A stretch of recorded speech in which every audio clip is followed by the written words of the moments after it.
ਸਤਿ ਸ਼੍ਰੀ ਅਕਾਲ। ਤੁਸੀਂ ਦੇਖ ਰਹੇ ਹੋ ਪੰਜਾਬ ਮੇਲ USA ਟੀਵੀ। ਮੈਂ ਹਾਂ ਵਰੁਣ ਕੌਰ ਮਾਨ। ਖਬਰਾਂ ਦੇ ਬੁਲੇਟਿਨ ਵਿੱਚ ਤੁਹਾਡਾ ਸਵਾਗਤ। ਖਬਰਾਂ ਦੇ ਬੁਲੇਟਿਨ ਦੇ ਸਪਾਂਸਰ ਹਨ real estate broker Mohan Cheema. Real estate ਦੀ ਦੁਨੀਆ 'ਚ ਮੰਨਿਆ ਪਰਮੰਨਿਆ ਨਾਮ। ਪੇਸ਼ ਨੇ ਪਹਿਲਾਂ ਚੋਣਵੀਆਂ ਖਬਰਾਂ। ਬਾਈਡਨ ਨੇ ਡੋਨਾਲਡ ਟਰੰਪ ਦੀ ਸਖਤ ਇਮੀਗ੍ਰੇਸ਼ਨ ਪਾਲਿਸੀ ਨੂੰ ਪਲਟਣ ਲਈ ਕੀਤੇ ਦਸਤਖਤ। ਬਾਈਡਨ ਨੇ ਕਾਨੂੰਨ ਘਾੜਿਆਂ ਨੂੰ ਤੇਜ਼ੀ ਨਾਲ ਕੰਮ ਕਰਨ ਲਈ ਕਿਹਾ। ਕੈਨੇਡਾ ਵੱਲੋਂ ਹਿਜ਼ਬੁਲ ਮੁਜਾਹਿਦੀਨ ਸਮੇਤ 13 ਜਥੇਬੰਦੀਆਂ ਤੇ ਪਾਬੰਦੀਆਂ ਦਾ ਐਲਾਨ। ਕੈਨੇਡਾ ਵਿੱਚ ਪੰਜਾਬੀ ਨੌਜਵਾਨ ਦੀ ਗੋਲੀਆਂ ਮਾਰ ਕੇ ਹੱਤਿਆ। ਕਿਸਾਨਾਂ ਦੇ ਮੁੱਦੇ ਤੇ ਚਰਚਾ ਬਾਰੇ ਵਿਚਾਰ ਕਰ ਰਹੀ ਹੈ ਬਰਤਾਨਵੀ ਸੰਸਦ। ਰੂਸ ਚੀਨ ਨੂੰ ਬਾਈਡਨ ਦਾ ਸਖਤ ਸੰਦੇਸ਼, ਕਿਹਾ ਅਮਰੀਕਾ ਇਜ਼ ਬੈਕ।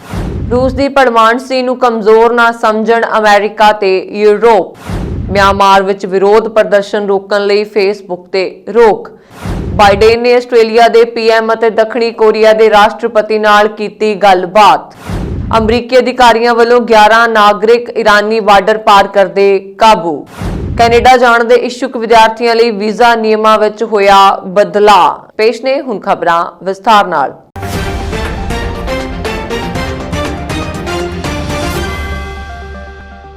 ਅਮਰੀਕੀ ਰਾਸ਼ਟਰਪਤੀ ਜੋ ਬਾਈਡਨ ਨੇ ਕਿਹਾ ਹੈ ਕਿ ਉਹਨਾਂ ਨੇ 3 ਕਾਰਜਕਾਰੀ ਆਦੇਸ਼ਾਂ ਤੇ ਦਸਤਖਤ ਕੀਤੇ ਹਨ ਜੋ ਸਾਬਕਾ ਟਰੰਪ ਪ੍ਰਸ਼ਾਸਨ ਦੀਆਂ ਉਹਨਾਂ ਸਖਤ ਇਮੀਗ੍ਰੇਸ਼ਨ ਨੀਤੀਆਂ ਨੂੰ ਪਲਟ ਦੇਣਗੇ ਜਿਨ੍ਹਾਂ ਨੇ ਬੱਚਿਆਂ ਨੂੰ ਉਹਨਾਂ ਦੇ ਪਰਿਵਾਰਾਂ ਤੋਂ ਵੱਖ ਕਰ ਦਿੱਤਾ। ਉਹਨਾਂ ਨੇ ਕਿਹਾ ਕਿ ਇਹ ਆਦੇਸ਼ ਨਿਰਪੱਖ, ਵਿਵਸਥਿਤ ਅਤੇ ਮਨੁੱਖੀ ਕਾਨੂੰਨੀ ਇਮੀਗ੍ਰੇਸ਼ਨ ਪ੍ਰਣਾਲੀ ਯਕੀਨੀ ਕਰਨਗੇ। ਮੌਜੂਦਾ ਨੀਤੀਆਂ ਦੀ ਸਮੀਖਿਆ ਬਾਈਡਨ ਪ੍ਰਸ਼ਾਸਨ ਦੇ 60 ਤੋਂ 180 ਦਿਨਾਂ ਦੇ ਨਿਰਧਾਰਤ ਕਾਰਜਕਾਰੀ ਏਜੰਡੇ ਦਾ ਹਿੱਸਾ ਹਨ, ਜਿਸ ਨਾਲ ਅਮਰੀਕਾ ਵਿੱਚ ਆਪਣਾ ਭਵਿੱਖ ਲੱਭ ਰਹੇ ਹਜ਼ਾਰਾਂ ਭਾਰਤੀ ਪੇਸ਼ੇਵਰਾਂ ਨੂੰ ਲਾਭ ਹੋਵੇਗਾ।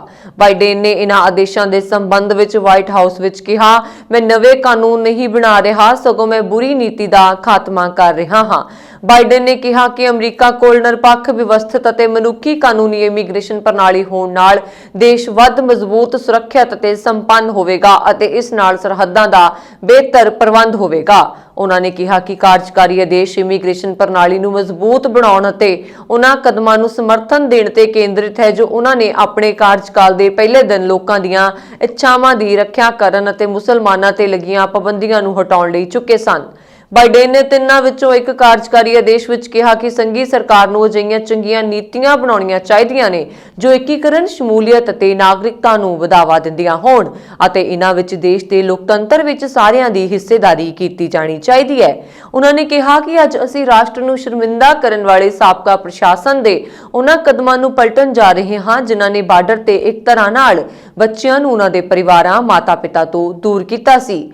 ਗੈਰ ਕਾਨੂੰਨੀ ਇਮੀਗ੍ਰੇਸ਼ਨ ਨੂੰ ਰੋਕਣ ਦੀ ਕੋਸ਼ਿਸ਼ ਦੇ ਤਹਿਤ ਸਾਬਕਾ ਰਾਸ਼ਟਰਪਤੀ ਡੋਨਾਲਡ ਟਰੰਪ ਦੇ ਪ੍ਰਸ਼ਾਸਨ ਦੀਆਂ ਨੀਤੀਆਂ ਕਾਰਨ ਅਮਰੀਕਾ ਮੈਕਸੀਕੋ ਸਰਹੱਦ ਤੇ ਬਿਨਾਂ ਦਸਤਾਵੇਜ਼ ਵਾਲੇ ਬਾਲਕਾਂ ਨੂੰ ਉਹਨਾਂ ਦੇ ਬੱਚਿਆਂ ਤੋਂ ਵੱਖ ਕਰ ਦਿੱਤਾ ਗਿਆ ਸੀ। ਇਸ ਨੀਤੀ ਦੇ ਤਹਿਤ 5500 ਤੋਂ ਵੱਧ ਪਰਿਵਾਰ ਵੱਖ ਹੋ ਗਏ ਸਨ ਅਤੇ 600 ਤੋਂ ਵੱਧ ਬੱਚਿਆਂ ਦੇ ਮਾਪਿਆਂ ਦਾ ਹੁਣ ਤੱਕ ਪਤਾ ਨਹੀਂ ਚੱਲ ਸਕਿਆ। ਅਮਰੀਕੀ ਰਾਸ਼ਟਰਪਤੀ ਜੋ ਬਾਈਡਨ ਨੇ ਡੈਮੋਕ੍ਰੈਟਿਕ ਕਾਨੂੰਨ ਘਾੜਿਆਂ ਨੂੰ ਆਪਣੀ 1.9 ਖਰਬ ਡਾਲਰ ਦੀ ਕੋਵਿਡ ਬਚਾਓ ਯੋਜਨਾ ਤੇ ਤੇਜ਼ੀ ਨਾਲ ਕੰਮ ਕਰਨ ਲਈ ਉਤਸ਼ਾਹਿਤ ਕੀਤਾ ਹੈ, ਪਰ ਨਾਲ ਹੀ ਉਹਨਾਂ ਨੇ $1400 ਦੀ ਪ੍ਰਸਤਾਵਿਤ ਸਿੱਧੀ ਅਦਾਇਗੀ ਵਾਲੇ ਅਮਰੀਕੀਆਂ ਤੱਕ ਸੀਮਿਤ ਕਰਨ ਦੇ ਵੀ ਸੰਕੇਤ ਦਿੱਤੇ। ਬਾਈਡਨ ਨੇ ਬੁੱਧਵਾਰ ਕਾਨੂੰਨ ਘਾੜਿਆਂ ਨੂੰ ਕਿਹਾ, ਦੇਸ਼ ਵਿੱਚ ਬਹੁਤ ਸਾਰੇ ਲੋਕ ਪ੍ਰਭਾਵਿਤ ਹੋਏ, ਸਾਨੂੰ ਤੇਜ਼ੀ ਨਾਲ ਕੰਮ ਕਰਨ ਦੀ ਲੋੜ ਹੈ। ਅਮਰੀਕਾ ਦੇ ਪ੍ਰਤੀਨਿਧ ਸਦਨ ਵੱਲੋਂ ਬੁੱਧਵਾਰ ਨੂੰ ਰਿਪਬਲਿਕਨ ਦੇ ਸਮਰਥਨ ਤੋਂ ਬਿਨਾਂ ਹੀ ਇੱਕ ਬਜਟ ਮਤੇ ਨੂੰ ਪ੍ਰਵਾਨਗੀ ਦਿੱਤੀ ਗਈ ਜੋ ਸੰਸਦ ਨੂੰ ਅਮਰੀਕੀ ਰਾਸ਼ਟਰਪਤੀ ਜੋ ਬਾਈਡਨ ਦੇ ਉਕਤ 1.9 ਖਰਬ ਡਾਲਰ ਦੇ ਕੋਵਿਡ-19 ਰਾਹਤ ਪੈਕੇਜ ਨੂੰ ਪਾਸ ਕਰਨ ਦੀ ਆਗਿਆ ਦੇਵੇਗਾ। ਕੈਨੇਡਾ ਸਰਕਾਰ ਵੱਲੋਂ ਹਿਜ਼ਬੁਲ ਮੁਜਾਹਿਦੀਨ ਸਮੇਤ 13 ਜਥੇਬੰਦੀਆਂ ਨੂੰ ਅੱਤਵਾਦੀ ਸੰਗਠਨਾਂ ਦੀ ਸੂਚੀ ਵਿੱਚ ਸ਼ਾਮਲ ਕਰਨ ਦਾ ਐਲਾਨ ਕੀਤਾ ਗਿਆ। ਮੰਤਰੀ ਬਲੇਅਰ ਨੇ ਆਖਿਆ ਕਿ ਨਸਲਵਾਦ ਤੇ ਹਿੰਸਾ ਦੇ ਸਮਰਥਕ Atomwaffen Division, Russian Imperial Movement ਤੇ ਬੇਸ ਸੰਸਥਾਵਾਂ ਨੂੰ ਕ੍ਰਿਮੀਨਲ ਕੋਡ ਤਹਿਤ ਅੱਤਵਾਦੀ ਜਥੇਬੰਦੀਆਂ ਦੀ ਸੂਚੀ ਵਿੱਚ ਰੱਖਿਆ ਜਾ ਰਿਹਾ ਹੈ। ਜੰਮੂ ਕਸ਼ਮੀਰ ਵਿੱਚ ਲੰਬੇ ਸਮੇਂ ਤੋਂ ਅੱਤਵਾਦੀ ਸਰਗਰਮੀਆਂ ਵਿੱਚ ਸ਼ਾਮਲ ਹਿਜ਼ਬੁਲ ਮੁਜਾਹਿਦੀਨ ਤੇ ਵੀ ਕੈਨੇਡਾ ਵਿੱਚ ਪਾਬੰਦੀ ਲਗਾ ਦਿੱਤੀ ਹੈ। ਇਸ ਦੇ ਨਾਲ ਹੀ Islamic State East Asia, Islamic State Bangladesh, Islamic State Libya, Jamaat e Nusrat Islam, wal Muslimin Front de Liberation du Macina, Ansar Dine Islamic State West Africa Province, Islamic State in Greater Sahara ਤੇ ਵੀ ਪਾਬੰਦੀਆਂ ਦਾ ਐਲਾਨ ਕੀਤਾ ਗਿਆ ਹੈ। ਇਸ ਤੋਂ ਪਹਿਲਾਂ ਕੈਨੇਡਾ ਵਿੱਚ ਪਾਬੰਦੀਸ਼ੁਦਾ 70 ਤੋਂ ਵੱਧ ਜਥੇਬੰਦੀਆਂ ਵਿੱਚ Sikh Youth Federation, Taliban, Indian Mujahideen, Lashkar e Taiba, World Tamil Movement ਅਤੇ ਹੱਕਾਨੀ ਨੈਟਵਰਕ ਵੀ ਸ਼ਾਮਲ ਹਨ। ਆਕਸਫੋਰਡ ਬ੍ਰਿਟਿਸ਼ ਕੋਲੰਬੀਆ ਸੂਬੇ ਦੇ ਸ਼ਹਿਰ ਲੈਂਗਲੀ ਵਿਖੇ ਅਣਪਛਾਤੇ ਵਿਅਕਤੀਆਂ ਨੇ 22 ਸਾਲਾ ਪੰਜਾਬੀ ਨੌਜਵਾਨ ਅਰਸ਼ਦੀਪ ਸਿੰਘ ਦੀ ਗੋਲੀਆਂ ਮਾਰ ਕੇ ਹੱਤਿਆ ਕਰ ਦਿੱਤੀ। ਜਾਂਚ ਏਜੰਸੀ ਇੰਟੀਗ੍ਰੇਟਿਡ ਹੋਮਸਾਈਡ ਇਨਵੈਸਟੀਗੇਸ਼ਨ ਟੀਮ ਦੇ ਬੁਲਾਰੇ ਸਾਰਜੈਂਟ ਫ੍ਰੈਂਕ ਜੈਂਗ ਨੇ ਦੱਸਿਆ ਕਿ ਪੁਲਿਸ ਨੂੰ ਸੂਚਨਾ ਮਿਲੀ ਸੀ ਕਿ ਲੈਂਗਲੀ ਦੀ 207 ਸਟਰੀਟ ਤੇ 52A ਐਵਨਿਊ ਨੇੜੇ ਇੱਕ ਵਹੀਕਲ ਤੇ ਗੋਲੀਆਂ ਚੱਲਣ ਦੀ ਵਾਰਦਾਤ ਵਾਪਰੀ ਹੈ ਤੇ ਪੁਲਿਸ ਜਦੋਂ ਉੱਥੇ ਪਹੁੰਚੀ ਤਾਂ ਉਕਤ ਵਹੀਕਲ ਅੰਦਰ ਅਰਸ਼ਦੀਪ ਸਿੰਘ ਦੀ ਗੋਲੀਆਂ ਵਿੰਨੀ ਲਾਸ਼ ਪਈ ਸੀ। ਉਹਨਾਂ ਦੱਸਿਆ ਕਿ ਇਹ ਮਿੱਥ ਕੀਤਾ ਗਿਆ ਹੈ ਕਿ ਕਤਲ ਹੈ ਤੇ ਲੋਅਰ ਮੈਨਲੈਂਡ ਵਿੱਚ ਚੱਲ ਰਹੀ ਗੈਂਗਵਾਰ ਦੀ ਆਪਸੀ ਖਹਿਬਾਜੀ ਦਾ ਸਿੱਟਾ ਹੈ। ਪਤਾ ਲੱਗਾ ਹੈ ਕਿ ਅਰਸ਼ਦੀਪ ਸਿੰਘ ਬ੍ਰਾਂਟਨ ਤੋਂ ਸਰੀ ਆਇਆ ਸੀ ਤੇ ਇੱਕ ਕਿਚਨ ਕੈਬਨਿਟ ਕੰਪਨੀ ਨਾਲ ਕੰਮ ਕਰਦਾ ਸੀ। ਵਰਣਨਯੋਗ ਹੈ ਕਿ ਵੈਨਕੂਵਰ ਇਲਾਕੇ ਵਿੱਚ ਬੀਤੇ ਇੱਕ ਮਹੀਨੇ ਵਿੱਚ 4 ਪੰਜਾਬੀ ਨੌਜਵਾਨ ਗੈਂਗ ਹਿੰਸਾ ਦੀ ਭੇਟ ਚੜ੍ਹ ਕੇ ਮੌਤ ਦੇ ਮੂੰਹ ਜਾ ਪਏ। ਬਰਤਾਨਵੀ ਸੰਸਦ ਦੀ ਪਟੀਸ਼ਨਾਂ ਬਾਰੇ ਕਮੇਟੀ ਹਾਊਸ ਆਫ ਕਾਮਨਜ਼ ਵਿੱਚ ਭਾਰਤ ਵਿੱਚ ਚੱਲ ਰਹੇ ਕਿਸਾਨ ਅੰਦੋਲਨ ਤੇ ਪ੍ਰੈਸ ਆਜ਼ਾਦੀ ਬਾਰੇ ਚਰਚਾ ਕਰਾਉਣ ਤੇ ਵਿਚਾਰ ਕਰ ਰਹੀ ਹੈ। ਕਮੇਟੀ ਨੂੰ 1.10 ਲੱਖ ਤੋਂ ਵੱਧ ਦਸਤਖਤਾਂ ਵਾਲੀ ਇੱਕ ਆਨਲਾਈਨ ਪਟੀਸ਼ਨ ਮਿਲੀ ਹੈ ਜਿਸ ਵਿੱਚ ਉਪਰੋਕਤ ਵਿਸ਼ਿਆਂ ਤੇ ਸਦਨ ਵਿੱਚ ਵਿਚਾਰ ਚਰਚਾ ਕਰਵਾਏ ਜਾਣ ਦੀ ਮੰਗ ਕੀਤੀ ਗਈ। ਦਿਲਚਸਪ ਗੱਲ ਇਹ ਹੈ ਕਿ ਇਸ ਪਟੀਸ਼ਨ ਤੇ ਸੰਸਦ ਵਿੱਚ ਵੈਸਟ ਲੰਡਨ ਕੰਜ਼ਰਵੇਟਿਵ ਪਾਰਟੀ ਦੇ ਮੈਂਬਰਾਂ ਦੀ ਹੈਸੀਅਤ ਵਿੱਚ ਬੋਰਿਸ ਜੌਨਸਨ ਦਾ ਨਾਮ ਵੀ ਸ਼ਾਮਲ ਹੈ। ਹਾਲਾਂਕਿ ਡਾਊਨਿੰਗ ਸਟਰੀਟ ਨੇ 2 ਟੁਕ ਸ਼ਬਦਾਂ ਦਾ ਸਾਫ਼ ਕਰ ਦਿੱਤਾ ਹੈ ਕਿ ਬਰਤਾਨਵੀ ਪ੍ਰਧਾਨ ਮੰਤਰੀ ਨੇ ਪਟੀਸ਼ਨ ਤੇ ਸਹੀ ਨਹੀਂ ਪਾਈ। ਉਧਰ ਹਾਊਸ ਆਫ ਕਾਮਨਜ਼ ਨੇ ਵਧੇਰੇ ਸਫਾਈ ਦਿੰਦਿਆਂ ਕਿਹਾ ਕਿ ਉਸ ਦੀ ਵੈਬਸਾਈਟ ਤੇ ਮੌਜੂਦ ਪਟੀਸ਼ਨਾਂ ਤੇ ਪਾਈਆਂ ਸਹੀਆਂ ਨੂੰ ਵੇਖਿਆ ਜਾ ਸਕਦਾ ਹੈ ਤੇ ਡੇਟਾ ਸੰਬੰਧਤ ਹਲਕੇ ਦੇ ਸੰਸਦ ਮੈਂਬਰ ਦਾ ਨਾਮ ਵੀ ਦੱਸਦਾ ਹੈ, ਪਰ ਡੇਟਾ ਇਹ ਨਹੀਂ ਦਰਸਾਉਂਦਾ ਕਿ ਵਿਅਕਤੀ ਵਿਸ਼ੇਸ਼ ਸੰਸਦ ਮੈਂਬਰ ਨੇ ਹੀ ਸਹੀ ਪਾਈ ਹੈ ਜਾਂ ਨਹੀਂ। ਦੱਸਣਾ ਬਣਦਾ ਹੈ ਕਿ ਸੰਸਦ ਦੀ ਵੈਬਸਾਈਟ ਤੇ ਪਾਈ ਕਿਸੇ ਵੀ ਆਨਲਾਈਨ ਪਟੀਸ਼ਨ ਤੇ 10,000 ਤੋਂ ਵੱਧ ਲੋਕ ਦਸਤਖਤ ਕਰ ਦੇਣ ਤਾਂ ਯੂਕੇ ਸਰਕਾਰ ਨੂੰ ਇਸ ਬਾਰੇ ਅਧਿਕਾਰਤ ਬਿਆਨ ਜਾਰੀ ਕਰਨਾ ਪੈਂਦਾ ਹੈ ਅਤੇ ਜੇ ਕਿਤੇ ਪਟੀਸ਼ਨ ਤੇ 1 ਲੱਖ ਤੋਂ ਵੱਧ ਲੋਕਾਂ ਦੀ ਸਹੀ ਪੈ ਜਾਵੇ ਤਾਂ ਇਸ ਤੇ ਵਿਚਾਰ ਚਰਚਾ ਲਈ ਗੌਰ ਕਰਨਾ ਲਾਜ਼ਮੀ ਹੋ ਜਾਂਦਾ ਹੈ। ਅਮਰੀਕੀ ਰਾਸ਼ਟਰਪਤੀ ਜੋ ਬਾਈਡਨ ਨੇ ਵੀਰਵਾਰ ਨੂੰ ਆਪਣਾ ਪਹਿਲਾ ਡਿਪਲੋਮੈਟਿਕ ਸੰਬੋਧਨ ਕੀਤਾ। ਇਸ ਵਿੱਚ ਬਾਈਡਨ ਨੇ ਗਲੋਬਲ ਮੰਚ ਤੇ ਰਾਸ਼ਟਰਪਤੀ ਦੇ ਤੌਰ ਤੇ ਅਮਰੀਕਾ ਇਜ਼ ਬੈਕ ਦਾ ਐਲਾਨ ਕੀਤਾ ਅਤੇ ਸਾਬਕਾ ਰਾਸ਼ਟਰਪਤੀ ਡੋਨਾਲਡ ਟਰੰਪ ਦੀ ਬੇਤਰਤੀਬ ਵਿਦੇਸ਼ ਨੀਤੀ ਦੇ ਬਾਅਦ ਇੱਕ ਨਵੇਂ ਯੁੱਗ ਦਾ ਵਾਅਦਾ ਕੀਤਾ। ਅਸਲ ਵਿੱਚ ਬਾਈਡਨ ਨੇ ਵਾਸ਼ਿੰਗਟਨ ਵਿੱਚ 4 ਫਰਵਰੀ ਨੂੰ ਵਿਦੇਸ਼ ਵਿਭਾਗ ਦਾ ਦੌਰਾ ਕੀਤਾ। ਇਸ ਦੌਰਾਨ ਉਹਨਾਂ ਨਾਲ ਅਮਰੀਕਾ ਦੀ ਉਪ ਰਾਸ਼ਟਰਪਤੀ ਕਮਲਾ ਹੈਰਿਸ ਵੀ ਮੌਜੂਦ ਰਹੀ। ਇਸੇ ਦੌਰਾਨ ਬਾਈਡਨ ਨੇ ਆਪਣਾ ਡਿਪਲੋਮੈਟਿਕ ਸੰਬੋਧਨ ਦਿੱਤਾ। ਸਮਾਚਾਰ ਏਜੰਸੀ ਰਾਇਟਰਸ ਮੁਤਾਬਕ ਬਾਈਡਨ ਨੇ ਆਪਣੇ ਭਾਸ਼ਣ ਵਿੱਚ ਚੀਨ ਅਤੇ ਰੂਸ ਲਈ ਹਮਲਾਵਰ ਰਵੱਈਆ ਅਪਣਾਏ ਜਾਣ ਦਾ ਸੰਕੇਤ ਦਿੱਤਾ। ਨਾਲ ਹੀ ਮਿਆਂਮਾਰ ਦੇ ਮਿਲਟਰੀ ਨੇਤਾਵਾਂ ਨੂੰ ਤਖਤਾ ਪਲਟ ਨੂੰ ਖਤਮ ਕਰਨ ਦੀ ਅਪੀਲ ਕੀਤੀ ਅਤੇ ਯਮਨ ਵਿੱਚ ਸਾਊਦੀ ਅਰਬ ਦੀ ਅਗਵਾਈ ਵਾਲੇ ਮਿਲਟਰੀ ਮੁਹਿੰਮ ਲਈ ਅਮਰੀਕੀ ਸਮਰਥਨ ਨੂੰ ਖਤਮ ਕਰਨ ਦਾ ਐਲਾਨ ਕੀਤਾ। ਬਾਈਡਨ ਨੇ ਕਿਹਾ, ਅਮਰੀਕੀ ਅਗਵਾਈ ਨੂੰ ਨਵੀਆਂ ਚੁਣੌਤੀਆਂ ਦਾ ਸਾਹਮਣਾ ਕਰਨਾ ਹੋਵੇਗਾ ਜਿਸ ਵਿੱਚ ਚੀਨ ਦੀ ਵੱਧਦੀ ਅਭਿਲਾਸ਼ਾ ਅਤੇ ਲੋਕਤੰਤਰ ਨੂੰ ਨੁਕਸਾਨ ਪਹੁੰਚਾਉਣ ਅਤੇ ਰੁਕਾਵਟ ਪਾਉਣ ਦਾ ਰੂਸ ਦਾ ਦ੍ਰਿੜ ਸੰਕਲਪ ਸ਼ਾਮਲ ਹੈ। ਸਾਨੂੰ ਆਪਣੇ ਉਦੇਸ਼ ਨੂੰ ਹਾਸਲ ਕਰਨਾ ਚਾਹੀਦਾ ਹੈ। ਸਾਨੂੰ ਮਹਾਮਾਰੀ ਤੋਂ ਲੈ ਕੇ ਜਲਵਾਯੂ ਸੰਕਟ ਅਤੇ ਪਰਮਾਣੂ ਪ੍ਰਸਾਰ ਤੱਕ ਗਲੋਬਲ ਚੁਣੌਤੀਆਂ ਦਾ ਸਾਹਮਣਾ ਕਰਨਾ ਹੋਵੇਗਾ। ਅਸਲ ਵਿੱਚ ਟਰੰਪ ਦੀ ਟੈਰਿਫ ਵਧਾਉਣ ਦੀ ਨੀਤੀ ਕਾਰਨ ਅਮਰੀਕਾ ਨੂੰ ਯੂਰਪੀ ਅਤੇ ਏਸ਼ੀਆਈ ਨੇਤਾਵਾਂ ਦੀ ਨਾਰਾਜ਼ਗੀ ਦਾ ਸਾਹਮਣਾ ਕਰਨਾ ਪਿਆ ਹੈ। ਇੱਥੋਂ ਤੱਕ ਕਿ ਟਰੰਪ ਨੇ ਗਲੋਬਲ ਗੱਠਜੋੜ ਦੇ ਨਿਯਮਾਂ ਦੀ ਉਲੰਘਣਾ ਕੀਤੀ ਅਤੇ ਅਮਰੀਕੀ ਸੈਨਿਕਾਂ ਨੂੰ ਵਾਪਸ ਲੈਣ ਦੀ ਧਮਕੀ ਦਿੱਤੀ। 6 ਜਨਵਰੀ ਨੂੰ ਟਰੰਪ ਸਮਰਥਕਾਂ ਨੇ ਬਾਈਡਨ ਦੀ ਜਿੱਤ ਨੂੰ ਅਸਵੀਕਾਰ ਕਰਦਿਆਂ ਅਮਰੀਕੀ ਸੰਸਦ ਭਵਨ ਕੈਪੀਟਲ ਬਿਲਡਿੰਗ ਤੇ ਹਮਲਾ ਕੀਤਾ ਅਤੇ ਇਸ ਨਾਲ ਵਿਦੇਸ਼ੀ ਸਹਿਯੋਗੀਆਂ ਅਤੇ ਵਿਰੋਧੀਆਂ ਨੇ ਅਮਰੀਕਾ ਵਿੱਚ ਲੋਕਤੰਤਰ ਦੇ ਹਾਲਾਤ ਸੰਬੰਧੀ ਖਦਸ਼ਾ ਜ਼ਾਹਿਰ ਕੀਤਾ ਸੀ। ਲਿਹਾਜ਼ਾ ਵੀਰਵਾਰ ਨੂੰ ਬਾਈਡਨ ਦਾ ਭਾਸ਼ਣ ਉਹਨਾਂ ਖਦਸ਼ਿਆਂ ਨੂੰ ਦੂਰ ਕਰਨ ਅਤੇ ਇੱਕ ਸ਼ਕਤੀਸ਼ਾਲੀ ਅੰਤਰਰਾਸ਼ਟਰੀ ਰਵੱਈਆ ਅਪਣਾਏ ਜਾਣ ਨੂੰ ਲੈ ਕੇ ਅਮਰੀਕੀਆਂ ਨੂੰ ਸਮਝਾਉਣ ਦੀ ਪੂਰੀ ਕੋਸ਼ਿਸ਼ ਸੀ। ਬਾਈਡਨ ਨੇ ਕਿਹਾ ਕਿ ਅਸੀਂ ਆਪਣੀ ਕੂਟਨੀਤੀ ਜ਼ਰੀਏ ਇੰਨੀ ਜੱਦੋ-ਜਹਿਦ ਇਸ ਲਈ ਨਹੀਂ ਕਰਦੇ ਕਿਉਂਕਿ ਇਹ ਦੁਨੀਆ ਲਈ ਸਹੀ ਗੱਲ ਹੈ। ਉਹਨਾਂ ਨੇ ਕਿਹਾ ਕਿ ਅਸੀਂ ਸ਼ਾਂਤੀ, ਸੁਰੱਖਿਆ ਤੇ ਖੁਸ਼ਹਾਲੀ ਲਈ ਇਹ ਸਭ ਕਰਦੇ ਹਾਂ ਕਿਉਂਕਿ ਇਹ ਸਾਡੇ ਆਪਣੇ ਹਿੱਤ ਵਿੱਚ ਹੈ। ਬਾਈਡਨ ਦਾ ਆਪਣੇ ਪਹਿਲੇ ਡਿਪਲੋਮੈਟਿਕ ਸੰਬੋਧਨ ਲਈ ਵਿਦੇਸ਼ ਵਿਭਾਗ ਨੂੰ ਚੁਣਨਾ ਉਹਨਾਂ ਦੇ ਡਿਪਲੋਮੈਟਿਕ ਸੰਬੰਧਾਂ ਨੂੰ ਤਰਜੀਹ ਦੇਣਾ ਦਰਸਾਉਂਦਾ ਹੈ ਜਿੱਥੇ ਟਰੰਪ ਨੇ ਆਪਣੇ ਜ਼ਿਆਦਾਤਰ ਵਿਦੇਸ਼ੀ ਸਹਿਯੋਗੀਆਂ ਨੂੰ ਨਾਰਾਜ਼ ਕੀਤਾ। ਬਾਈਡਨ ਨੇ ਸਾਫ਼ ਕਿਹਾ ਹੈ ਕਿ ਅਮਰੀਕੀ ਗੱਠਜੋੜ ਉਹਨਾਂ ਦੀ ਸਭ ਤੋਂ ਵੱਡੀ ਜਾਇਦਾਦ ਹੈ ਤੇ ਕੂਟਨੀਤੀ ਨਾਲ ਅੱਗੇ ਵਧਣ ਦਾ ਮਤਲਬ ਆਪਣੇ ਪ੍ਰਮੁੱਖ ਸਹਿਯੋਗੀਆਂ ਨਾਲ ਇੱਕ ਵਾਰ ਫਿਰ ਮੋਢੇ ਨਾਲ ਮੋਢਾ ਮਿਲਾ ਕੇ ਤੁਰਨਾ ਹੈ। ਇਸ ਭਾਸ਼ਣ ਜ਼ਰੀਏ ਬਾਈਡਨ ਨੇ ਦੁਨੀਆ ਦੇ ਦੇਸ਼ਾਂ ਨਾਲ ਅਮਰੀਕਾ ਦੇ ਵਿਗੜੇ ਰਿਸ਼ਤਿਆਂ ਨੂੰ ਪਟੜੀ ਤੇ ਲਿਆਉਣ ਦੀ ਕੋਸ਼ਿਸ਼ ਕੀਤੀ ਅਤੇ ਇੱਕ ਤਰ੍ਹਾਂ ਨਾਲ ਟਰੰਪ ਦੀਆਂ ਨੀਤੀਆਂ ਨੂੰ ਵਾਪਸ ਲੈਣ ਦਾ ਐਲਾਨ ਕੀਤਾ। ਉਹਨਾਂ ਨੇ ਸਾਫ਼ ਕਿਹਾ ਕਿ ਉਹ ਈਰਾਨ ਸਮਝੌਤੇ ਨੂੰ ਮੁੜ ਸੁਰਜੀਤ ਕਰਨ, ਪੈਰਿਸ ਸਮਝੌਤੇ ਅਤੇ ਵਿਸ਼ਵ ਸਿਹਤ ਸੰਗਠਨ ਵਿੱਚ ਅਮਰੀਕੀ ਮੈਂਬਰਸ਼ਿਪ ਨੂੰ ਨਵੇਂ ਸਿਰੇ ਤੋਂ ਬਹਾਲ ਕਰਨ ਲਈ ਕੰਮ ਕਰਨਗੇ। ਵਲਾਦੀਮੀਰ ਪੁਤਿਨ ਸਰਕਾਰ ਨੇ ਅਮਰੀਕਾ ਤੇ ਯੂਰੋਪੀਅਨ ਯੂਨੀਅਨ ਨੂੰ ਦਿੱਤੀ ਸਖਤ ਚੇਤਾਵਨੀ ਵਿੱਚ ਸਾਫ਼ ਕਰ ਦਿੱਤਾ ਹੈ ਕਿ ਅਲੈਕਸੀ ਨਵਾਲਾਨੀ ਦੇ ਮਾਮਲੇ ਵਿੱਚ ਰੂਸ ਵੱਲੋਂ ਵਿਖਾਈ ਪਲਮਾਨਸੀ ਨੂੰ ਉਹਦੀ ਕਮਜ਼ੋਰੀ ਨਾ ਸਮਝਿਆ ਜਾਵੇ। ਰੂਸ ਦੀਆਂ ਵਿਰੋਧੀ ਪਾਰਟੀਆਂ ਦੇ ਆਗੂ ਨਵਾਲਨੀ, ਜਿਸ ਨੂੰ ਪੱਛਮੀ ਮੁਲਕਾਂ ਦੀ ਹਮਾਇਤ ਹੈ, ਮੁਲਕ ਵਿੱਚ ਪੁਤਿਨ ਵਿਰੋਧੀ ਮੁਜ਼ਾਹਰੇ ਬਿਓਤਨ ਕਰਕੇ ਕੌਮਾਂਤਰੀ ਮੀਡੀਆ ਦੀਆਂ ਸੁਰੱਖਿਆ ਵਿੱਚ ਆਇਆ ਸੀ। ਪਿਛਲੇ ਸਾਲ ਕਥਿਤ ਨਰਵ ਏਜੰਟ ਨਾਲ ਜ਼ਹਿਰ ਦਿੱਤੇ ਜਾਣ ਕਰਕੇ ਨਵਾਲਨੀ ਨੂੰ ਹਸਪਤਾਲ ਦਾਖਲ ਕਰਵਾਉਣਾ ਪਿਆ ਸੀ। ਨਵਾਲਨੀ ਨੇ ਇਸ ਘਟਨਾ ਪਿੱਛੇ ਰਾਸ਼ਟਰਪਤੀ ਵਲਾਦੀਮੀਰ ਪੁਤਿਨ ਦਾ ਹੱਥ ਦੱਸਿਆ ਸੀ। ਰੂਸ ਦੇ ਵਿਦੇਸ਼ ਮੰਤਰੀ ਸਰਗੇਈ ਵੀ ਲੈਵਰੋਵ ਨੇ ਜਾਰਡਨ ਦੇ ਉਪ ਪ੍ਰਧਾਨ ਮੰਤਰੀ ਤੇ ਵਿਦੇਸ਼ ਮੰਤਰੀ ਏਮਨ ਸਫਦੀ ਨਾਲ ਸਾਂਝੀ ਪ੍ਰੈਸ ਕਾਨਫਰੰਸ ਨੂੰ ਸੰਬੋਧਨ ਦੌਰਾਨ ਪੱਛਮੀ ਮੁਲਕਾਂ ਵੱਲੋਂ ਨਵਾਲਨੀ ਦੀ ਪਿੱਠ ਥਾਪੜਨ ਦੀ ਨਿਖੇਧੀ ਕੀਤੀ ਸੀ। ਉਹਨਾਂ ਨੇ ਕਿਹਾ ਕਿ ਪੱਛਮੀ ਮੁਲਕ ਅਜਿਹਾ ਕਰਕੇ ਗਲਤੀ ਕਰ ਰਹੇ ਨੇ। ਲੈਵਰੋਵ ਨੇ ਕਿਹਾ, ਪੱਛਮ ਵੱਲੋਂ ਅਲੈਕਸੀ ਨਵਾਲਨੀ ਨਾਲ ਜੁੜੇ ਸਾਰੇ ਮੁੱਦਿਆਂ ਦੀ ਇੱਕ ਪਾਸੜ ਕਵਰੇਜ ਕੀਤੀ ਜਾ ਰਹੀ ਹੈ, ਜਿਵੇਂ ਸਭ ਕੁਝ ਰੂਸ ਵਿੱਚ ਹੀ ਵਾਪਰ ਰਿਹਾ ਹੈ। ਮਿਆਂਮਾਰ ਵਿੱਚ ਫੌਜੀ ਤਖਤਾ ਪਲਟ ਖਿਲਾਫ ਲੋਕਾਂ ਦਾ ਗੁੱਸਾ ਵੱਧ ਰਿਹਾ ਹੈ। ਯੰਗੂਨ ਸਮੇਤ ਕਈ ਸ਼ਹਿਰਾਂ ਵਿੱਚ ਬੁੱਧਵਾਰ ਰਾਤ ਵੱਡੀ ਗਿਣਤੀ ਵਿੱਚ ਲੋਕ ਸੜਕਾਂ ਤੇ ਉਤਰ ਆਏ ਅਤੇ ਆਪਣੀਆਂ ਗੱਡੀਆਂ ਦਾ ਹਾਰਨ ਵਜਾ ਕੇ ਤਖਤਾ ਪਲਟ ਦਾ ਵਿਰੋਧ ਕੀਤਾ। ਇਸ ਤਰ੍ਹਾਂ ਦੇ ਵਿਰੋਧ ਪ੍ਰਦਰਸ਼ਨ ਦੀਆਂ ਤਸਵੀਰਾਂ ਫੇਸਬੁੱਕ ਤੇ ਸਾਂਝੀਆਂ ਕੀਤੀਆਂ ਗਈਆਂ। ਇਸ ਪਿੱਛੋਂ ਫੌਜੀ ਪ੍ਰਸ਼ਾਸਨ ਨੇ ਵਿਰੋਧ ਨੂੰ ਦਬਾਉਣ ਲਈ ਫੇਸਬੁੱਕ ਅਤੇ ਹੋਰ ਮੈਸੇਜਿੰਗ ਸਰਵਿਸਿਜ਼ ਤੇ ਰੋਕ ਲਗਾ ਦਿੱਤੀ। ਮਿਆਂਮਾਰ ਵਿੱਚ ਫੇਸਬੁੱਕ ਕਾਫੀ ਲੋਕਪ੍ਰਿਯ ਹੈ। ਸੱਤਾਂ ਤੋਂ ਲਾਂਭੇ ਕੀਤੀ ਸਰਕਾਰ ਇਸ ਇੰਟਰਨੈਟ ਮੀਡੀਆ ਰਾਹੀਂ ਆਮ ਤੌਰ ਤੇ ਸਰਕਾਰ ਦੇ ਫੈਸਲਿਆਂ ਦਾ ਐਲਾਨ ਕਰਦੀ ਸੀ। ਇੰਟਰਨੈਟ ਯੂਜ਼ਰ ਨੇ ਦੱਸਿਆ ਕਿ ਉਹਨਾਂ ਨੂੰ ਬੁੱਧਵਾਰ ਰਾਤ ਤੋਂ ਹੀ ਫੇਸਬੁੱਕ ਦੇ ਇਸਤੇਮਾਲ ਵਿੱਚ ਪਰੇਸ਼ਾਨੀ ਆਉਣ ਲੱਗੀ ਸੀ। ਮੋਬਾਈਲ ਸੇਵਾ ਪ੍ਰਦਾਨ ਕਰਨ ਵਾਲੀ ਕੰਪਨੀ ਟੈਲੀਨਾਰ ਮਿਆਂਮਾਰ ਨੇ ਇੱਕ ਬਿਆਨ ਵਿੱਚ ਇਸ ਗੱਲ ਦੀ ਪੁਸ਼ਟੀ ਕੀਤੀ ਸੀ ਕਿ ਉਸ ਨੂੰ ਸੰਚਾਰ ਮੰਤਰਾਲੇ ਤੋਂ ਫੇਸਬੁੱਕ ਨੂੰ ਅਸਥਾਈ ਰੂਪ ਵਿੱਚ ਬੰਦ ਕਰਨ ਦਾ ਨਿਰਦੇਸ਼ ਮਿਲਿਆ ਹੈ। ਇਸ ਦਾ ਪਾਲਣ ਕੀਤਾ ਜਾਵੇਗਾ। ਹਾਲਾਂਕਿ ਇਸ ਕਦਮ ਤੋਂ ਮਨੁੱਖੀ ਅਧਿਕਾਰਾਂ ਦੇ ਉਲੰਘਣ ਨੂੰ ਲੈ ਕੇ ਚਿੰਤਿਤ ਵੀ ਨੇ। ਮਿਆਂਮਾਰ ਦੀ ਫੌਜ ਪਿਛਲੇ ਸੋਮਵਾਰ ਨੂੰ ਤਖਤਾ ਪਲਟ ਕਰਕੇ ਸੱਤਾ ਤੇ ਕਾਬਜ਼ ਹੋਈ। ਦੇਸ਼ ਦੀ ਸਰਵਉੱਚ ਨੇਤਾ ਆਂਗ ਸਾਨ ਸੂ ਕੀ ਨੂੰ ਅਤੇ ਰਾਸ਼ਟਰਪਤੀ ਬਿਨ ਮੀਅੰਟ ਸਮੇਤ ਚੋਟੀ ਦੇ ਨੇਤਾਵਾਂ ਨੂੰ ਹਿਰਾਸਤ ਵਿੱਚ ਲੈ ਲਿਆ ਗਿਆ। ਆਂਗ ਸਾਨ ਸੂ ਕੀ ਤੇ ਨਾਜਾਇਜ਼ ਤੌਰ ਤੇ ਸੰਚਾਰ ਉਪਕਰਨ ਬਰਾਮਦ ਕਰਨ ਦਾ ਦੋਸ਼ ਲਗਾਇਆ ਗਿਆ ਹੈ। ਉਹਨਾਂ ਨੂੰ ਜਾਂਚ ਦੇ ਨਾਂ ਤੇ 15 ਫਰਵਰੀ ਤੱਕ ਹਿਰਾਸਤ ਵਿੱਚ ਰੱਖਣ ਦੀ ਗੱਲ ਕਹੀ ਗਈ ਹੈ, ਜਦਕਿ ਸੱਤਾ ਤੇ ਪਕੜ ਮਜ਼ਬੂਤ ਕਰਨ ਲਈ ਦੇਸ਼ ਵਿੱਚ 1 ਸਾਲੇ ਐਮਰਜੈਂਸੀ ਵੀ ਲਗਾ ਦਿੱਤੀ ਗਈ ਹੈ। ਸੱਤਾ ਤੋਂ ਲਾਂਭੇ ਕੀਤੇ ਗਏ ਆਂਗ ਸਾਨ ਸੂ ਕੀ ਨੈਸ਼ਨਲ ਲੀਗ ਫਾਰ ਡੈਮੋਕ੍ਰੇਸੀ ਨੇ ਤਖਤਾ ਪਲਟ ਖਿਲਾਫ ਮੁਹਿੰਮ ਚਲਾਉਣ ਦੀ ਅਪੀਲ ਕੀਤੀ ਹੈ।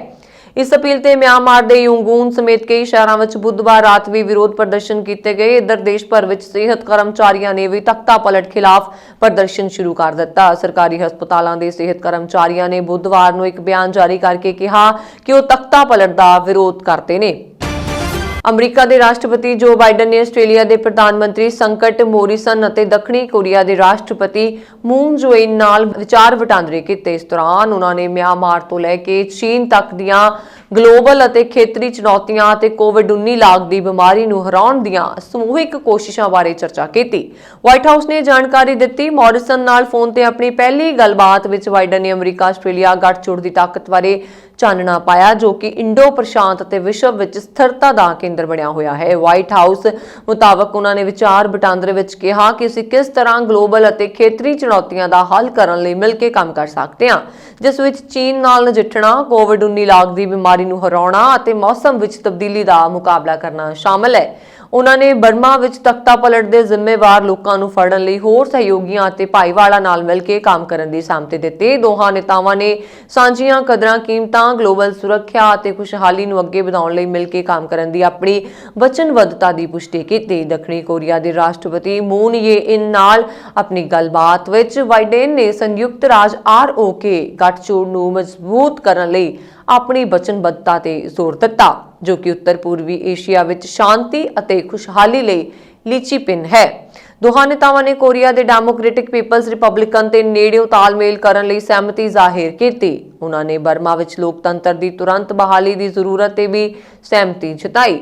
ਵਾਈਟ ਹਾਊਸ ਨੇ ਕਿਹਾ ਕਿ ਦੋਹਾਂ ਰਾਸ਼ਟਰਪਤੀਆਂ ਨੇ ਸਾਡੇ ਦੋਵਾਂ ਦੇਸ਼ਾਂ ਲਈ ਕਈ ਮਹੱਤਵਪੂਰਨ ਗਲੋਬਲ ਮੁੱਦਿਆਂ ਤੇ ਵਿਚਾਰ ਵਟਾਂਦਰੇ ਕੀਤੇ ਤੇ ਸਾਂਝੀਆਂ ਚੁਣੌਤੀਆਂ ਜਿਵੇਂ ਕਿ ਕੋਵਿਡ-19 ਮਹਾਮਾਰੀ ਅਤੇ ਜਲਵਾਯੂ ਤਬਦੀਲੀ ਦਾ ਹੱਲ ਕਰਨ ਲਈ ਮਿਲ ਕੇ ਕੰਮ ਕਰਨ ਲਈ ਸਹਿਮਤੀ ਜ਼ਾਹਿਰ ਕੀਤੀ। ਜਨਵਰੀ ਵਿੱਚ ਅਮਰੀਕਾ ਦੇ 40ਵੇਂ ਰਾਸ਼ਟਰਪਤੀ ਵਜੋਂ ਸਹੁੰ ਚੁੱਕਣ ਤੋਂ ਬਾਅਦ ਬਾਈਡਨ ਨੇ 8 ਵਿਦੇਸ਼ੀ ਨੇਤਾਵਾਂ ਨਾਲ ਫੋਨ ਤੇ ਗੱਲ ਕੀਤੀ, ਜਿਨ੍ਹਾਂ ਵਿੱਚ ਕੈਨੇਡਾ ਦੇ ਪ੍ਰਧਾਨ ਮੰਤਰੀ ਜਸਟਿਨ ਟਰੂਡੋ, ਮੈਕਸੀਕੋ ਦੇ ਰਾਸ਼ਟਰਪਤੀ ਐਂਡਰੇਸ ਮੈਨੂਅਲ ਲੋਪੇਜ਼ ਓਬਰਾਡੋਰ, ਯੂਨਾਈਟਿਡ ਕਿੰਗਡਮ ਦੇ ਪ੍ਰਧਾਨ ਮੰਤਰੀ ਬੋਰਿਸ ਜੌਨਸਨ, ਫਰਾਂਸ ਦੇ ਰਾਸ਼ਟਰਪਤੀ ਇਮੈਨੂਅਲ ਮੈਕਰੋਨ, ਜਰਮਨ ਦੀ ਚਾਂਸਲਰ ਐਂਜਲਾ ਮਾਰਕੇਲ ਅਤੇ ਰੂਸ ਦੇ ਰਾਸ਼ਟਰਪਤੀ ਵਾਲਦੀਮੀਰ ਪੁਤਿਨ ਸ਼ਾਮਲ ਹਨ। ਉਨ੍ਹਾਂ ਨੇ ਨਾਟੋ ਦੇ ਜਨਰਲ ਸਕੱਤਰ ਨਾਲ ਵੀ ਗੱਲਬਾਤ ਕੀਤੀ। ਰਾਸ਼ਟਰਪਤੀ ਚੁਣੇ ਜਾਣ ਮਗਰੋਂ ਬਾਈਡਨ ਨੇ 17 ਨਵੰਬਰ ਨੂੰ ਪ੍ਰਧਾਨ ਮੰਤਰੀ ਨਰਿੰਦਰ ਮੋਦੀ ਨਾਲ ਫੋਨ ਤੇ ਗੱਲ ਕੀਤੀ। ਉਨ੍ਹਾਂ ਨੇ Canada, France, Germany, Ireland, United Kingdom, Australia, Japan, Korea, Italy, chilli, Israel, ਦੱਖਣੀ ਅਫਰੀਕਾ, ਨਿਊਜ਼ੀਲੈਂਡ ਅਤੇ ਜਾਰਡਨ ਦੇ ਨੇਤਾਵਾਂ ਨਾਲ ਵੀ ਗੱਲਬਾਤ ਕੀਤੀ। ਅਮਰੀਕੀ ਬਾਰਡਰ ਪੈਟਰੋਲਿੰਗ ਏਜੰਟਾਂ ਨੇ ਲੰਘੇ ਸੋਮਵਾਰ ਨੂੰ 11 ਈਰਾਨੀ ਲੋਕਾਂ ਨੂੰ ਗ੍ਰਿਫਤਾਰ ਕੀਤਾ ਹੈ, ਜਦੋਂ ਉਹ ਗੈਰ ਕਾਨੂੰਨੀ ਢੰਗ ਨਾਲ ਬਾਰਡਰ ਪਾਰ ਕਰਕੇ ਐਰੀਜ਼ੋਨਾ ਵਿੱਚ ਘੁਸਪੈਠ ਕਰ ਗਏ ਸਨ। ਇਹ ਲੋਕ 5 ਬੀਬੀਆਂ ਅਤੇ 6 ਆਦਮੀਆਂ ਦੇ ਸਮੂਹ ਦੇ ਰੂਪ ਵਿੱਚ ਯਾਤਰਾ ਕਰ ਰਹੇ ਸਨ ਅਤੇ ਉਹਨਾਂ ਨੂੰ ਸਰਹੱਦ ਪਾਰ ਕਰਨ ਵਾਲੀ ਜਗ੍ਹਾ ਸਾਨ ਲੂਇਸ ਦੇ ਨੇੜੇ ਇੱਕ ਪੁਲ ਉੱਤੇ ਕਾਬੂ ਕਰ ਲਿਆ ਗਿਆ। ਏਜੰਟਾਂ ਨੇ ਕਿਹਾ ਕਿ ਇਹ ਸਮੂਹ ਗੈਰ ਕਾਨੂੰਨੀ ਢੰਗ ਨਾਲ ਸਰਹੱਦ ਪਾਰ ਕਰ ਗਿਆ ਸੀ। ਈਰਾਨ ਅੱਤਵਾਦ ਨਾਲ ਜੁੜੇ ਹੋਣ ਕਾਰਨ ਸਰਹੱਦੀ ਖਦਸ਼ਿਆਂ ਲਈ ਇੱਕ ਵਿਸ਼ੇਸ਼ ਦਿਲਚਸਪੀ ਵਾਲਾ ਦੇਸ਼ ਹੈ। ਹਾਲਾਂਕਿ ਸਮੂਹ ਦੇ ਸੰਬੰਧ ਵਿੱਚ ਇਹਨਾਂ ਚਿੰਤਾਵਾਂ ਦਾ ਕੋਈ ਜ਼ਿਕਰ ਨਹੀਂ ਕੀਤਾ ਗਿਆ, ਫਿਰ ਵੀ 11 ਗ੍ਰਿਫਤਾਰੀਆਂ ਅਤੇ ਲੰਘੇ ਸਾਲ 1 ਤੋਂ 14 ਅਕਤੂਬਰ ਤੋਂ ਯੂਮਾ ਸੈਕਟਰ ਵਿੱਚ ਫੜੇ ਈਰਾਨੀਆਂ ਦੀ ਗਿਣਤੀ ਨੂੰ ਅੱਗੇ ਵਧਾ ਦਿੱਤਾ ਹੈ। ਪੜ੍ਹਾਈ ਦੇ ਤੌਰ ਤੇ ਕੈਨੇਡਾ ਜਾਣ ਦੇ ਇੱਛੁਕ ਭਾਰਤੀ ਵਿਦਿਆਰਥੀਆਂ ਨੂੰ ਹੁਣ ਬਿਨੇ ਪੱਤਰ ਜਮ੍ਹਾਂ ਕਰਾਉਣ ਤੋਂ ਬਾਅਦ ਕਰੀਬ 4 ਤੋਂ 6 ਮਹੀਨਿਆਂ ਤੱਕ ਇੰਤਜ਼ਾਰ ਕਰਨਾ ਪਵੇਗਾ। ਕੈਨੇਡਾ ਸਰਕਾਰ ਨੇ ਕੋਵਿਡ-19 ਕਾਰਨ ਵੀਜ਼ਾ ਨਿਯਮਾਂ ਵਿੱਚ ਇੱਕ ਵਾਰ ਫਿਰ ਬਦਲਾਅ ਕੀਤਾ, ਜਿਸ ਵਿੱਚ ਕੈਨੇਡਾ ਜਾਣ ਦੇ ਇੱਛੁਕ ਵਿਦਿਆਰਥੀਆਂ ਨੂੰ ਕੈਨੇਡਾ ਵਿੱਚ ਸਿਰਫ 4 ਏਅਰਪੋਰਟਾਂ ਤੇ ਹੀ ਲੈਂਡਿੰਗ ਦੀ ਆਗਿਆ ਹੋਵੇਗੀ। ਇਸ ਦੇ ਨਾਲ ਹੀ ਕੈਨੇਡਾ ਪਹੁੰਚਣ ਵਾਲੇ ਹਰ ਵਿਦਿਆਰਥੀ ਨੂੰ ਏਅਰਪੋਰਟ ਤੇ ਹੀ ਆਪਣਾ ਕਰੋਨਾ ਟੈਸਟ ਕਰਾਉਣਾ ਹੋਵੇਗਾ। ਨਵੇਂ ਨਿਯਮਾਂ ਤਹਿਤ ਕੈਨੇਡਾ ਪਹੁੰਚਣ ਵਾਲੇ ਹਰੇਕ ਵਿਦਿਆਰਥੀ ਨੂੰ ਸਰਕਾਰ ਵੱਲੋਂ ਤੈਅ ਕੀਤੇ ਗਏ ਸਥਾਨ ਤੇ ਕਰੀਬ 3 ਦਿਨ ਬਿਤਾਉਣੇ ਪੈਣਗੇ। 3 ਦਿਨਾਂ ਬਾਅਦ ਵਿਦਿਆਰਥੀ ਦੀ ਕਰੋਨਾ ਰਿਪੋਰਟ ਆਵੇਗੀ। ਜੇ ਰਿਪੋਰਟ ਨੈਗੇਟਿਵ ਆਈ ਤਾਂ ਬਾਕੀ ਦੇ 11 ਦਿਨ ਵਿਦਿਆਰਥੀ ਆਪਣੇ ਘਰ ਪਹੁੰਚ ਕੇ ਕੁਆਰੰਟਾਈਨ ਹੋ ਸਕਦਾ ਹੈ। ਜੇ ਰਿਪੋਰਟ ਪੋਜ਼ਿਟਿਵ ਆਈ ਤਾਂ ਸਰਕਾਰ ਵੱਲੋਂ ਤੈਅ ਕੀਤੇ ਗਏ ਸਥਾਨ ਤੇ ਹੀ ਵਿਦਿਆਰਥੀ ਨੂੰ 14 ਦਿਨ ਕੁਆਰੰਟਾਈਨ ਹੋਣਾ ਪਵੇਗਾ। ਉਹਨਾਂ ਨੇ ਦੱਸਿਆ ਕਿ ਕੋਵਿਡ-19 ਕਾਰਨ ਭਾਰੀ ਗਿਣਤੀ ਵਿੱਚ ਅੰਬੈਸੀ 'ਚ ਵਿਦਿਆਰਥੀਆਂ ਦੇ ਬਿਨੇ ਪੱਤਰਾਂ ਤੇ ਰਿਜ਼ਲਟ ਪੈਂਡਿੰਗ ਹਨ। ਅੱਜ ਹਰ ਕੋਈ ਵਿਦਿਆਰਥੀ ਵਿਦੇਸ਼ ਜਾਣ ਨੂੰ ਲੈ ਕੇ ਕਨਫਿਊਜ਼ ਹੈ ਕਿ ਉਹ ਕਿਹੜੇ ਇਨਟੇਕ ਵਿੱਚ ਅਪਲਾਈ ਕਰੇ। ਕੋਵਿਡ-19 ਤਹਿਤ ਕੈਨੇਡਾ ਸਰਕਾਰ ਨੇ ਲੋਕਾਂ ਦੀ ਸੁਰੱਖਿਆ ਲਈ ਸਖਤ ਨਿਯਮ ਲਾਗੂ ਕੀਤੇ ਨੇ। ਕੈਨੇਡਾ ਪਹੁੰਚਣ ਤੇ ਵਿਦਿਆਰਥੀਆਂ ਨੂੰ ਕੋਵਿਡ ਟੈਸਟ ਦੇ ਨਾਲ 14 ਦਿਨ ਕੁਆਰੰਟਾਈਨ ਹੋਣਾ ਜ਼ਰੂਰੀ ਹੋਵੇਗਾ। ਕੁਆਰੰਟਾਈਨ ਦਾ ਮਤਲਬ ਸਰਕਾਰ ਵੱਲੋਂ ਤੈਅ ਕੀਤੇ ਗਏ ਸਥਾਨ ਤੇ ਸਿਰਫ ਇੱਕ ਕਮਰੇ ਵਿੱਚ ਕੁਆਰੰਟਾਈਨ। ਜੇ ਕੋਈ ਵੀ ਵਿਦਿਆਰਥੀ ਕੋਵਿਡ ਨਿਯਮਾਂ ਦੀ ਉਲੰਘਣਾ ਕਰਦਾ ਫੜਿਆ ਗਿਆ ਤਾਂ ਸਰਕਾਰ ਵੱਲੋਂ ਵਿਦਿਆਰਥੀਆਂ ਨੂੰ ਕਰੀਬ $7.5 ਲੱਖ ਦਾ ਜੁਰਮਾਨਾ ਹੋਵੇਗਾ, 6 ਮਹੀਨੇ ਦੀ ਕੈਦ ਜਾਂ ਸਰਕਾਰ ਵੱਲੋਂ ਉਸ ਨੂੰ ਭਾਰਤ ਡਿਪੋਰਟ ਕਰਨ ਦੇ ਨਾਲ-ਨਾਲ ਕਾਲਜ ਅਤੇ ਯੂਨੀਵਰਸਿਟੀ ਨੂੰ ਵੀ ਭਾਰੀ ਜੁਰਮਾਨਾ ਅਤੇ ਨਾਲ ਹੀ ਉਹਨਾਂ ਦਾ ਲਾਇਸੈਂਸ ਵੀ ਰੱਦ ਕੀਤਾ ਜਾ ਸਕਦਾ ਹੈ। ਕੈਨੇਡਾ ਜਾਣ ਦੇ ਇੱਛੁਕ ਟਰੈਵਲ ਕਰਨ ਤੋਂ ਪਹਿਲਾਂ ਭਾਰਤ ਵਿੱਚ 48 ਘੰਟੇ ਆਪਣਾ ਕੋਵਿਡ ਟੈਸਟ ਕਰਵਾ ਕੇ ਜਾਣ ਤਾਂ ਕਿ ਉਹਨਾਂ ਨੂੰ ਉੱਥੇ ਪਹੁੰਚ ਕੇ ਕਿਸੇ ਮੁਸ਼ਕਲ ਦਾ ਸਾਹਮਣਾ ਨਾ ਕਰਨਾ ਪਵੇ। ਨਵੇਂ ਨਿਯਮਾਂ ਤਹਿਤ ਕੈਨੇਡਾ ਜਾਣ ਦੇ ਇੱਛੁਕ ਵਿਦਿਆਰਥੀਆਂ ਨੂੰ ਹੁਣ ਟਰੈਵਲਿੰਗ ਦੌਰਾਨ $2000 ਵੀ ਨਾਲ ਲਿਜਾਣੇ ਜ਼ਰੂਰੀ ਹੋਣਗੇ, ਜਿਸ ਨੂੰ ਵਿਦਿਆਰਥੀਆਂ ਦੇ ਕੋਵਿਡ ਟੈਸਟ ਅਤੇ ਉਸਦੇ ਕੁਆਰੰਟਾਈਨ ਦਾ ਖਰਚਾ ਦੱਸਿਆ ਜਾ ਰਿਹਾ ਹੈ, ਤਾਂ ਕਿ ਜੇਕਰ ਵਿਦਿਆਰਥੀ ਦੀ ਰਿਪੋਰਟ ਪੋਜ਼ਿਟਿਵ ਹੈ ਤਾਂ ਸਰਕਾਰ ਵੱਲੋਂ ਤੈਅ ਕੀਤੇ ਗਏ ਸਥਾਨ ਤੇ ਵਿਦਿਆਰਥੀ ਦੇ ਕੋਲ ਉਨੇ ਦਿਨ ਬਿਤਾਉਣ ਲਈ ਕਰੀਬ $2000 ਹੋਣੇ ਚਾਹੀਦੇ ਨੇ। ਅਮਰੀਕਾ ਵਿੱਚ ਬਰਫੀਲੇ ਤੂਫਾਨ ਨੇ ਵੱਡੀ ਪੱਧਰ ਤੇ ਰੋਜ਼ਾਨਾ ਦੀ ਜ਼ਿੰਦਗੀ ਨੂੰ ਪ੍ਰਭਾਵਿਤ ਕੀਤਾ। ਦੇਸ਼ ਦੇ ਕਈ ਪ੍ਰਮੁੱਖ ਸ਼ਹਿਰਾਂ ਵਿੱਚ ਹੋਈ ਭਾਰੀ ਬਰਫ਼ਬਾਰੀ ਨਾਲ ਜਿੱਥੇ ਆਵਾਜਾਈ ਸਮੱਸਿਆ ਦਾ ਸਾਹਮਣਾ ਕਰਨਾ ਪਿਆ, ਉੱਥੇ ਹੀ ਕਰੋਨਾ ਟੀਕਾਕਰਨ ਪ੍ਰਕਿਰਿਆ ਤੇ ਵੀ ਇਸ ਦਾ ਅਸਰ ਪਿਆ। ਅਮਰੀਕਾ ਵਿੱਚ ਬਰਫੀਲੇ ਤੂਫਾਨ ਨੇ ਵੱਡੀ ਪੱਧਰ ਤੇ ਰੋਜ਼ਾਨਾ ਦੀ ਜ਼ਿੰਦਗੀ ਨੂੰ ਪ੍ਰਭਾਵਿਤ ਕੀਤਾ ਹੈ। ਦੇਸ਼ ਦੇ ਕਈ ਪ੍ਰਮੁੱਖ ਸ਼ਹਿਰਾਂ ਵਿੱਚ ਹੋਈ ਭਾਰੀ ਬਰਫ਼ਬਾਰੀ ਨਾਲ ਜਿੱਥੇ ਆਵਾਜਾਈ ਸਮੱਸਿਆ ਦਾ ਸਾਹਮਣਾ ਕਰਨਾ ਪਿਆ, ਉੱਥੇ ਹੀ ਕਰੋਨਾ ਟੀਕਾਕਰਨ ਪ੍ਰਕਿਰਿਆ ਤੇ ਵੀ ਇਸ ਦਾ ਅਸਰ ਪਿਆ। ਮੌਸਮ ਵਿਗਿਆਨੀਆਂ ਵੱਲੋਂ ਦਿੱਤੀਆਂ ਚੇਤਾਵਨੀਆਂ ਅਨੁਸਾਰ ਕਈ ਸਥਾਨਾਂ ਤੇ ਬਰਫ਼ਬਾਰੀ ਦੀ ਮੋਟੀ ਚਾਦਰ ਵਿਛੀ ਹੈ। ਅਜਿਹੀ ਹੀ ਭਾਰੀ ਬਰਫ਼ਬਾਰੀ ਦਾ ਸਾਹਮਣਾ ਇਸ ਹਫ਼ਤੇ ਨਿਊ ਜਰਸੀ ਦੇ ਲੋਕਾਂ ਨੇ ਕੀਤਾ। ਇੰਨਾ ਹੀ ਨਹੀਂ, ਇੱਕ ਰਿਪੋਰਟ ਅਨੁਸਾਰ ਨਿਊ ਜਰਸੀ ਵਿੱਚ ਹੋਈ ਭਾਰੀ ਬਰਫ਼ਬਾਰੀ ਕਾਰਨ ਤਕਰੀਬਨ 1 ਸਦੀ ਪੁਰਾਣੀ ਚਰਚ ਦੀ ਛੱਤ ਵੀ ਬੁੱਧਵਾਰ ਢਹਿ ਗਈ। ਨਿਊ ਜਰਸੀ ਵਿੱਚ ਨਿਵਾਰਕ ਦੇ ਡਿਵੇਨਪੋਰਟ ਐਵਨਿਊ ਵਿਖੇ ਸ਼ਿਲੋ ਬੈਪਟਿਸਟ ਚਰਚ ਨੂੰ ਹਾਦਸੇ ਤੋਂ ਪਹਿਲਾਂ ਮੁਰੰਮਤ ਚਲਦੀ ਹੋਣ ਕਰਕੇ ਬੰਦ ਕਰ ਦਿੱਤਾ ਗਿਆ ਸੀ। ਇਸ ਲਈ ਜਦੋਂ ਇਸ 95 ਸਾਲ ਪੁਰਾਣੀ ਚਰਚ ਦੀ ਛੱਤ ਡਿੱਗੀ ਤਾਂ ਉਸ ਸਮੇਂ ਇਮਾਰਤ ਦੇ ਅੰਦਰ ਕੋਈ ਨਹੀਂ ਸੀ ਅਤੇ ਇਸ ਹਾਦਸੇ ਨਾਲ ਕਿਸੇ ਦੇ ਜ਼ਖਮੀ ਹੋਣ ਦੀ ਖਬਰ ਨਹੀਂ ਹੈ। ਨਿਊ ਜਰਸੀ ਨਿਵਾਸੀ ਇਸ ਹਫ਼ਤੇ ਭਾਰੀ ਬਰਫੀਲੇ ਤੂਫਾਨ ਦਾ ਸਾਹਮਣਾ ਕਰ ਰਹੇ ਨੇ ਅਤੇ ਦੇਸ਼ ਦੇ ਉੱਤਰ ਪੂਰਬੀ ਹਿੱਸੇ ਨੂੰ ਵੀ ਤੂਫਾਨ ਨੇ ਪ੍ਰਭਾਵਿਤ ਕੀਤਾ ਹੈ ਅਤੇ ਇਸ ਰਾਜ ਦੇ ਕੁਝ ਹਿੱਸਿਆਂ ਵਿੱਚ 30 ਇੰਚ ਤੱਕ ਬਰਫ਼ਬਾਰੀ ਹੋਈ ਹੈ। ਇਸ ਸਨ ਹੁਣ ਤੱਕ ਦੀਆਂ ਖਬਰਾਂ। ਮੈਨੂੰ ਵਰੁਣ ਕੌਰ ਮਾਨੂ ਦਿਓ ਆਗਿਆ। ਤੁਸੀਂ ਦੇਖਦੇ ਰਹੋ ਪੰਜਾਬ ਮੇਲ USA TV। ਸਤਿ ਸ੍ਰੀ ਅਕਾਲ।